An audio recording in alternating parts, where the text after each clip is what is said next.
स्मरेता सुपते गृणास्ते गृणीत बाकर मकरोति काया। हे परमात्मा, वृत्तासुर युद्ध भूमि में ही कह रहा है, हे परमात्मा आप मुझ पर थोड़ी भी कृपा करो तो अपने दासों का भी दास बना लेना। इन्हीं का अपना दास बना लेना, अपने भक्तों का दास बना लेना। दासानु दासो भवतास्मि भूया। हे परमात्मा आप मुझ पर कृपा करो तो अपने दासानु दासो दासों का दास बना लेना। हे परमात्मा आपसे मेरा ऐसा प्रेम हो जाए जैसा प्रेम अजात पक्षा इव मातरं खगा स्तन्यं यथा वा सतरा क्षुधार्ता प्रियं प्रियेवा व्यसुतं विसन्ना मनोरविंदा क्षते त्वाम्। हे परमात्मा आपके चरणों में मेरी ऐसी प्रीति हो जाए, ऐसा प्रेम हो जाए जैसा जो पक्षी के छोटे छोटे बच्चे होते हैं।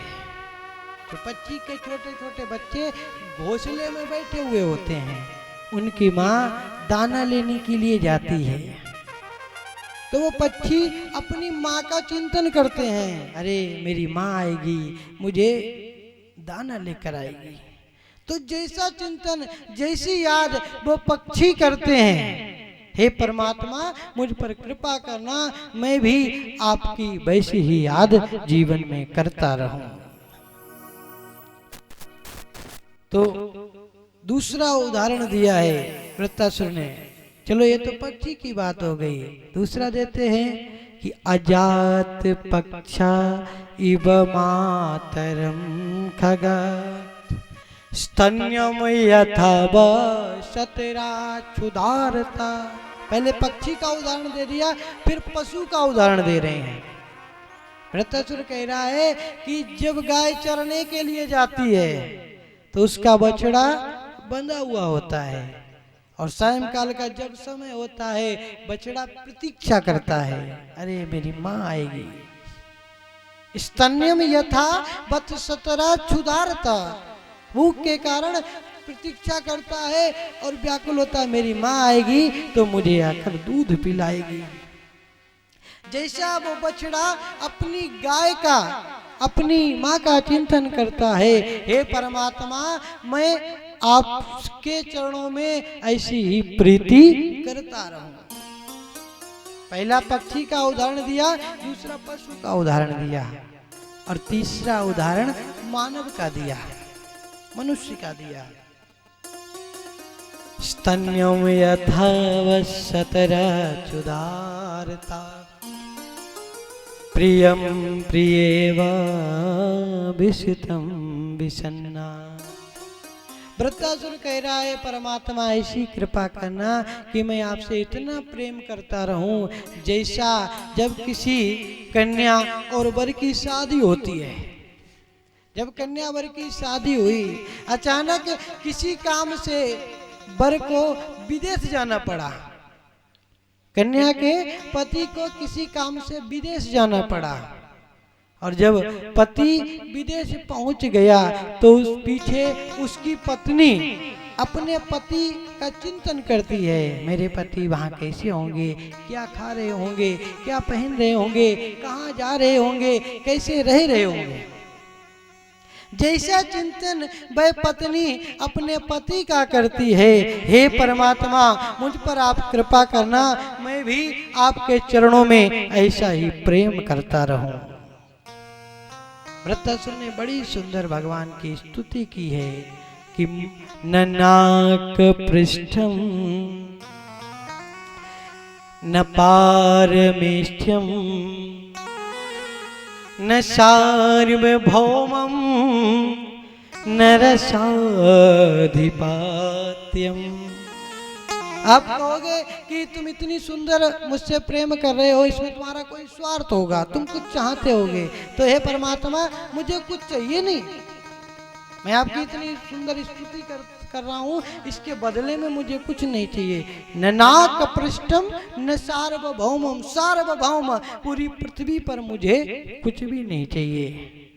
न पारमेष्टम न रसाधिपत्यम न योग सिद्धिर, न मुझे सुंदर गति चाहिए, मुझे चाहिए तो सिर्फ ये है कि आप मुझ पर कृपा करो, मैं आपके चरणों में हमेशा प्रीति करता रहूं, और मुझे सार्वभौम में कुछ भी लालसा नहीं है, कुछ भी और मैं चाहता नहीं हूं। कि ममोत्तम श्लोक जनेषु सख्यम संसारी चक्रे भ्रमता सुकर्मभिः तन्माययात्मा जमजदा रगे स्वाशक्ति चित्त से ननात भूयात्। 4 श्लोकों में वृत्तासुर ने भगवान की स्तुति की है। ये 4 श्लोक धर्म, अर्थ, काम और मोक्ष के सूचक बताए गए हैं। वृत्तासुर ने इतनी सुंदर स्तुति की, जब स्तुति पूरी हो गई फिर देवराज इंद्र को ललकारा, अरे इंद्र आ मुझसे युद्ध कर। देवराज इंद्र से वृत्तासुर भयंकर युद्ध करता है। देवराज इंद्र के हाथ से खड्ग छूट गया, वज्र छूट गया। जब देवराज इंद्र के हाथ से वज्र छूटा, वृत्तासुर ने कहा इंद्र इस वज्र को उठा ले। लज्जित इंद्र ने वज्र को उठाया और वज्र से वृत्तासुर के दोनों हाथों को काट दिया। जब वृत्तासुर के दोनों हाथ कट गए तो वृत्तासुर मुंह फाड़कर इंद्र की ओर दौड़ा और इंद्र को ही निगल लिया। जब इंद्र को निगल लिया, लेकिन इंद्र ने नारायण कवच प्रदान प्राप्त किया था विश्वरूप के द्वारा। नारायण कवच के प्रभाव से इंद्र उसके पेट में भी बच गए। वज्र के द्वारा वृत्तासुर का पेट फाड़ दिया और बाहर निकल कर आ गए। वृत्तासुर मारा गया। बोले भक्तवत्सल भगवान की जय। स्वर्ग पर वापस आधिपत्य हुआ देवताओं का। सुखदेव जी महाराज ने राजर्षि परीक्षित को पावन प्रसंग श्रवण कराया। जब सुखदेव जी महाराज ने परीक्षित को प्रसंग सुनाया तो राजा परीक्षित ने प्रश्न किया, महाराज ये जो वृत्तासुर था ये राक्षस योनि में था और युद्ध कर रहा था। युद्ध के समय तो व्यक्ति को गालियां याद आती हैं, युद्ध के समय तो व्यक्ति मारने की सोचता है, सामने वाले व्यक्ति को कैसे मारा जाए। और इस वृत्तासुर में इतनी सद्बुद्धि कैसे आ गई कि लड़ते समय भी वृत्तासुर ने इतनी सुंदर भगवान की स्तुति कर दी। ये कौन था पूर्व जन्म में? जब राजा परीक्षित ने पूछा है तो सुखदेव जी महाराज ने बताया ये पूर्व जन्म में सूरसेन देश का राजा चित्रकेतु था। इसके कोई संतान नहीं थी। अंगिरा ऋषि के प्रभाव से इसके जो 100 पत्नियां थीं, 100 पत्नियों में एक पत्नी को गर्भ हुआ, एक पत्नी को पुत्र हुआ, 99 को जलन हो गई कि अगर इसको पुत्र हो गया तो राजा इनको ही प्रेम अधिक करेंगे। तो 99 ने उसको जहर दे दिया और उस पुत्र को मार दिया। पुत्र मर गया। चित्रकेतु राजा विलाप करने लगा। जब चित्रकेतु विलाप करता है तो अंगिरा ऋषि और नारद जी वहीं पधारे। राजन मैंने तुमसे पहले ही कहा था तुम्हारे पुत्र तो है नहीं, जो पुत्र होगा वो तुम्हें सुख और दुख दोनों देगा। देखो आज तुम्हारा पुत्र जब उत्पन्न हुआ था तो तुम्हें बड़ा प्रसन्नता हुई, आज जब मर गया तो तुम्हें दुख हो रहा है। कहा महाराज मुझे कुछ नहीं, मुझे तो मेरा पुत्र चाहिए। जैसे ही हट किया चित्रकेतु राजा ने तो नारद जी ने उस जीवात्मा को बुलाया। जीवात्मा आई। जीवात्मा से नारद जी ने कहा कि जीवात्मन पश्य भद्रम में, हे जीवात्मन देखो तुम्हारे माता पिता तुम्हारे लिए विलाप कर रहे हैं, तुम वापस अपने माता पिता के पास आ जाओ। जैसे ही कहा तो जीवात्मा ने उत्तर दिया कि कस्मिन जन्म मयी मह्यम, अरे ये मेरे किस जन्म के माता पिता हैं? कितनी बार तो मैं इनका माता पिता बना, कितनी बार ये मेरे माता पिता बने, ये मेरे किस जन्म के माता पिता हैं? चित्रकेतु ने देखा, अरे आज चित्रकेतु को वैराग्य हो गया, ओहो ये संसार सब झूठा है। चित्रकेतु को जब वैराग्य हुआ, चित्रकेतु भगवान का चिंतन करने लगा। भगवान की कृपा से चित्रकेतु को एक विमान मिल गया। उस विमान की गति त्रिलोक में थी। एक बार विमान पर बैठकर वह चित्रकेतु राजा घूम रहा था। कैलाश पर्वत के ऊपर से माता पार्वती के साथ भोले बाबा बैठे हुए थे, सत्संग कर रहे थे। भाई जैसे ही कैलाश पर्वत के पास आया, सो मजाक करते हुए बोला, लो देखो ऐसे लोक गुरु साक्षात, अरे ये तो संसार के गुरु बनते हैं, अपनी धर्मपत्नी के साथ बैठकर सत्संग कर रहे हैं। भोले बाबा तो आशुतोष भोले बाबा को तो कोई कष्ट नहीं हुआ, लेकिन माता पार्वती को क्रोध आ गया और माता पार्वती ने श्राप दे दिया, अरे तुम देवताओं के पार्षद हो, देवताओं के कृपा पात्र हो, लेकिन राक्षसों जैसी बुद्धि, जाओ राक्षस हो जाओ।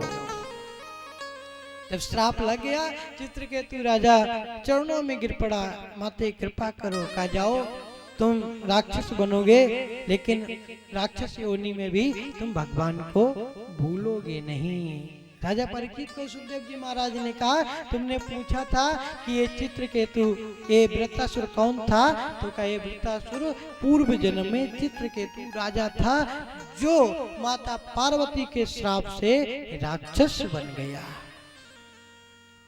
आगे की कथा में आदरणीय सुखदेव जी महाराज राजा परीक्षित को बताते हैं कि दक्ष के पुत्रों को नारद जी ने विरक्त बना दिया। जब दक्ष के पुत्रों को नारद जी ने विरक्त बना दिया, तो दक्ष ने नारद जी को श्राप दे दिया, अरे तूने मेरे पुत्रों को भिखमंगा बनाया, तू भी भिखमंगे की तरह एक स्थान पर ठहरेगा नहीं, चारों तरफ चलता ही रहेगा। इसी के साथ षष्ठ स्कंद को विराम कर दिया है।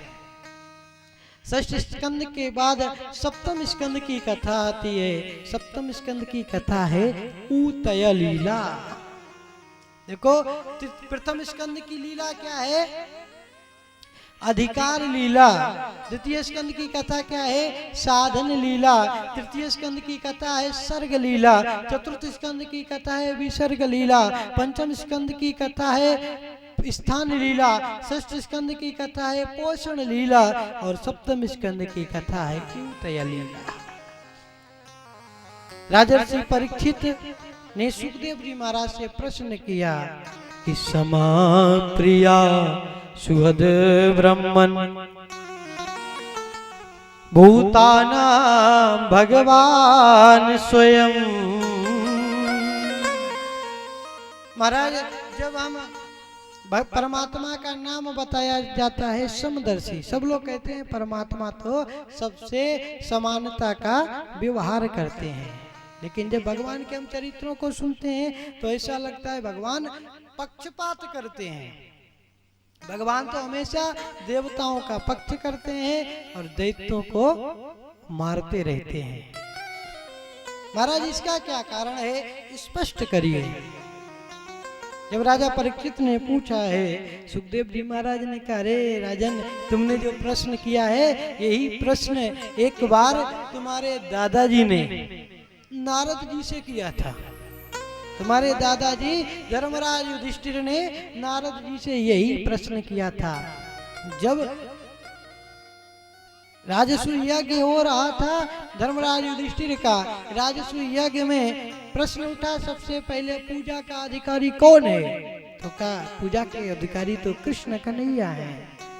कृष्ण कन्हैया का नाम जैसे ही आगे आया तो जो शिशुपाल था कन्हैया का बैरी, कन्हैया को गालियां देने लगा। जैसी 100 गाली पूरी हुई, उसके बाद भगवान ने सुदर्शन के द्वारा उस शिशुपाल को मार दिया। जब शिशुपाल को मारा, शिशुपाल की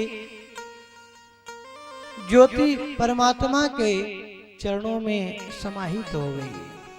तो धर्मराज युधिष्ठिर ने भी यही प्रश्न नारद जी से किया था कि भगवान तो दैत्यों को मारते रहते हैं, लेकिन फिर नारद जी ने जो कथा आपके दादाजी को सुनाई थी वही कथा मैं आपको सुनाता हूँ।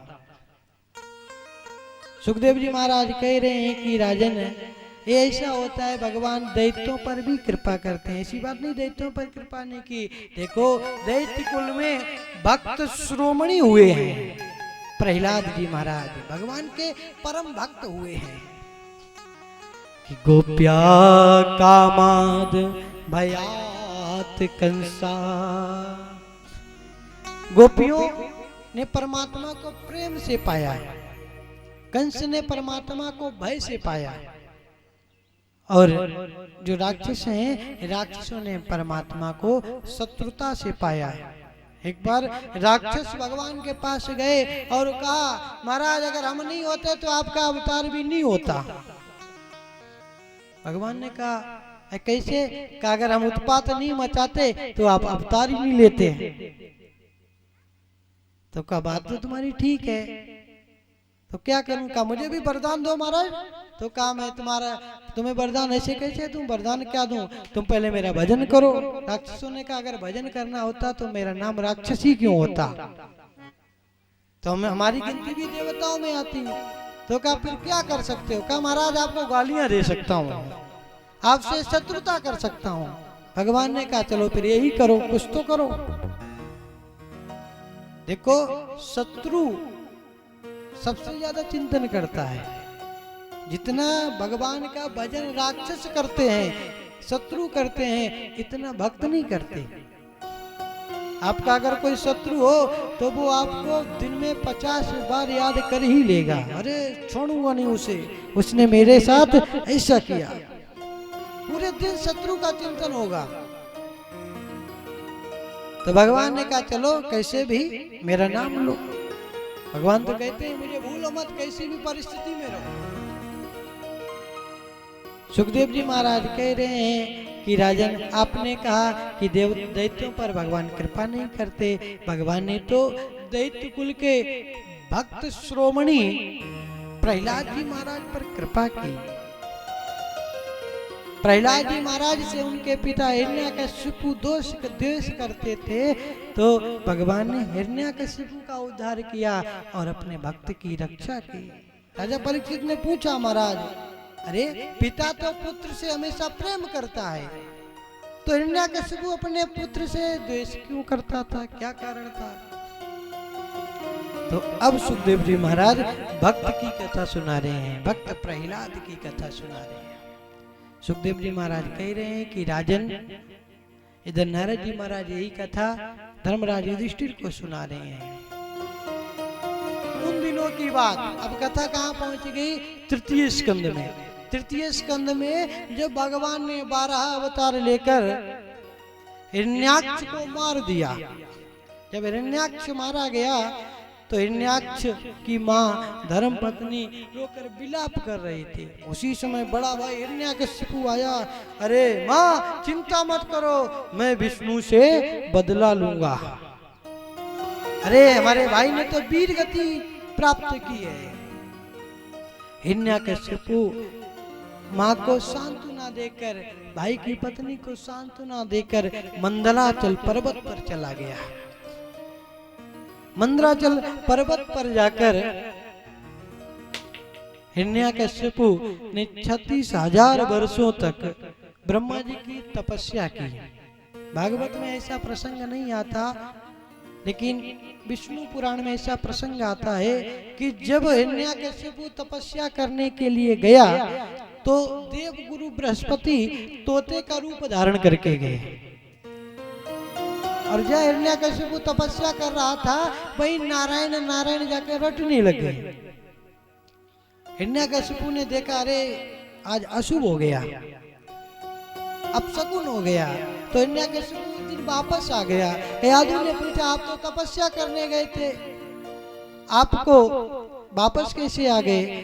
तो हिरण्यकशिपु ने कहा मुझे अपशकुन हुआ। क्या अपशकुन? कोई तोता आया और नारायण नारायण जपने लग गया। यादव ने सोचा, ओहो, मेरे पति के मुख से आज तक भगवान का नाम नहीं निकला, आज पहली बार भगवान का नाम निकला है, सदुपयोग किया जाए। तो इसे ही धर्म पत्नी कहते हैं, जो अपने पति को सदमार्ग पर चलाने का प्रयास करे। यादव ने कहा, वो तोता क्या रट रहा था? नारायण नारायण रट रहा था। इस तरह से पूरे दिन हिरण्यकशिपु से और पूरी रात्रि नारायण नारायण जपा दिया। बुद्धि सही हुई, उसी समय प्रहलाद जी महाराज गर्भ में आए। ऐसी कथा विष्णु पुराण में आती है, भागवत में इतने विस्तार से नहीं आती। भागवत में तो मात्र इतनी कथा आती है कि हिरण्यकशिपु मंदराचल पर्वत पर गया, 36,000 वर्षों तक तपस्या की। जब तपस्या की, ब्रह्मा जी आए और ब्रह्मा जी ने आकर कहा कि उत्तिष्ठोत्तिष्ठि भद्रम ते तपासितोषि काश्यपा। हे कश्यप नंदन, उठो, वरदान मांगो, तुम्हारी तपस्या से मैं प्रसन्न हुआ। हिरण्यकशिपु समाधि खोलता है, ब्रह्मा जी से वरदान मांगता है, महाराज अगर आप प्रसन्न हो गए हो तो आप मुझे वरदान दो कि मैं अमर हो जाऊं। जैसे कहा कि मैं अमर हो जाऊं, तो ब्रह्मा जी ने कहा